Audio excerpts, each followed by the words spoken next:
관동 8경 중 하나인 삼척의 죽서루를 모르는 분은 아마 없을 겁니다. 그런데 죽서루가 삼척 관아의 일부였다는 건 모르는 분들도 계시죠. 죽서루를 제외하고 나머지 건물은 일제강점기에 모두 없애버렸기 때문인데요. 최근 삼척에선 죽서루 일원의 도호부 관아를 복원하려고 합니다. 이 과정에서 관아지에 대해 국가지정문화재 사적 지정도 함께 추진하는데요. 삼척 도호부 관아는 역사적으로 어떤 가치를 가진 곳일까요? 자세한 이야기 오늘 심층 인터뷰에서 알아봅니다. 강원대학교 차장섭 교수와 연결합니다. 안녕하십니까? 네, 안녕하세요. 네, 일단 죽서루를 모르는 분들은 안 계실 겁니다. 그런데 관아의 일부였다고 하는 건 저도 잘 몰랐어요. 관아에서 어떤 역할을 하는 건물이었나요? 그 삼척의 죽서루는 그 삼척 도호부 관아에 있던 객사라는 것이 있습니다. 우리가 이제 일반적으로 도호부 관아라고 하면은 이제 사또가 머무르는 동원이 있고요.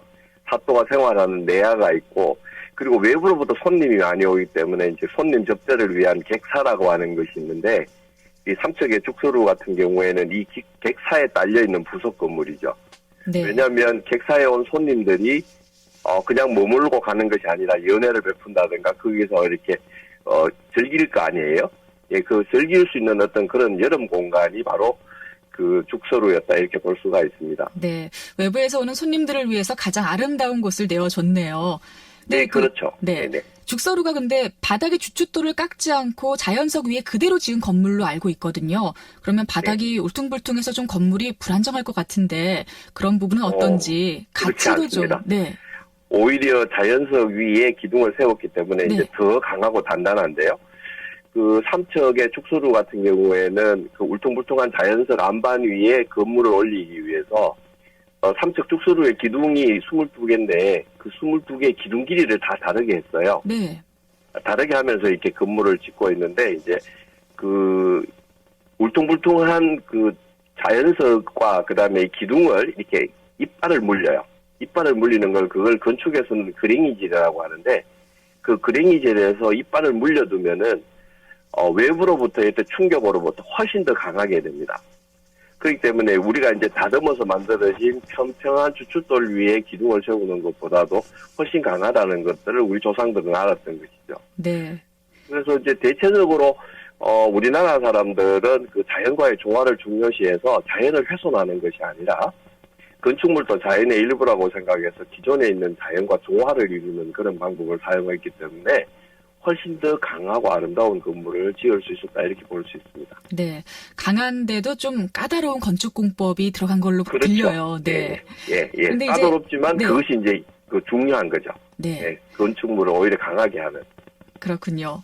그런데 이 일제강점기 때 죽서루만 남고 관아가 다 없어졌다라고 또 저희가 이 심층 인터뷰 그렇죠. 시작할 때 말씀을 드렸는데요. 정확한 시기가 좀 남아 있는지 왜 관아를 없앴는지도 궁금해요.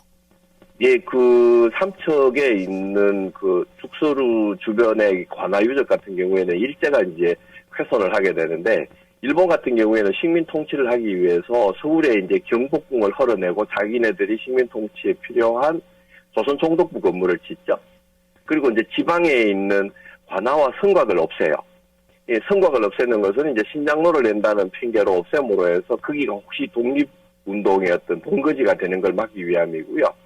그 다음에 이제 관아를 없앰으로 해서 조선에 대한 어떤 상징을 없애는 것이죠.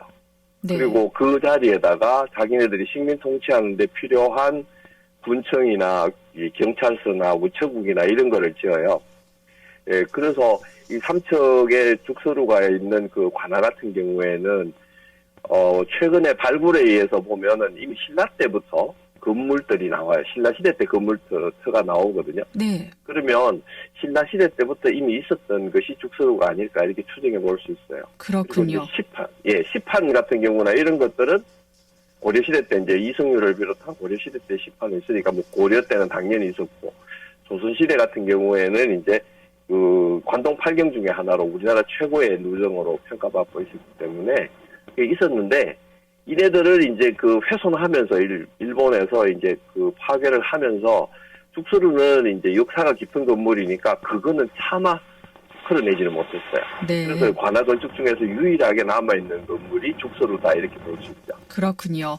자, 이제 삼척시에서 관아를 복원할 예정으로 알고 있는데 언제쯤이면 좀 온전한 도호부 관아의 모습을 볼 수 있을까요?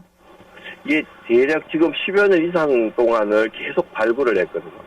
이 발굴을 통해서 이제 정확한 위치가 지금 확인이 됐고, 또 다른 김홍도가 그렸는 그림이 아주 정확합니다. 그래서 그런 것들을 바탕으로 해서 아마 내년부터는 본격적으로 이게 복원 작업이 시작되면 대략 한 2023년 정도쯤 되면 전체적인 윤곽이 드러날 것으로 생각이 됩니다. 네. 그런데 이제 사적으로 지정받기 위해서도 노력을 하고 있잖아요. 네, 국가지정문화재 사적으로 지정을 하는데 이게 복원된 것들도 지정이 될 수 있는 건지 궁금하거든요. 예, 이제 이 터 자체가 발굴을 위해서 정확한 관아의 건물지를 확인을 했거든요. 네. 예, 확인을 했기 때문에 이제 그 자체도 사적지가 될 수가 있고요.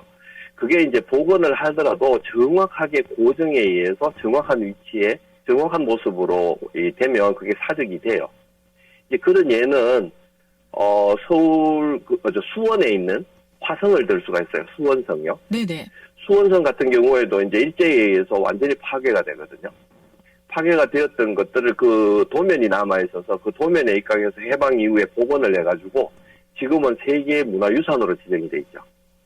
예, 그런 예를 보면 그 복원을 했다고 하더라도 사적이 될 수 있는 것은 단 조건이 뭐냐면 정확하게 해야 돼요. 네네. 이게 삼척 죽서루의 관아 유적 같은 경우에는 서두르지 않고 발굴을 통해서 정확한 위치를 확인을 했어요.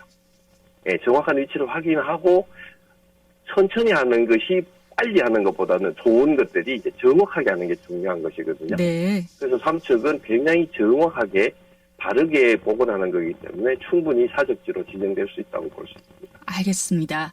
자, 오늘 심층 인터뷰 삼척 죽서루에 대해서 그리고 또 복원될 도호부 관아에 대해서 강원대학교 차장섭 교수와 함께 이야기 나눴습니다. 고맙습니다. 네, 감사합니다. 네, 이렇게 철저하게 완벽하게 고증이 되면 복원된 유적도 국가지정 문화재 사적이 될 수 있다고 합니다. 이제 국가지정 문화재 사적으로서의 삼척 도호부 관아도 기대해 보겠습니다. 10월 25일 금요일 라디오 동서남북 오늘 순서는 여기서 마치겠습니다. 지금까지 기술 신종엽, 구성 정재익, 진행의 김서영이었습니다. 주말 잘 보내시고요. 저는 다음 주 월요일에 다시 인사드리겠습니다. 함께해 주신 여러분 고맙습니다.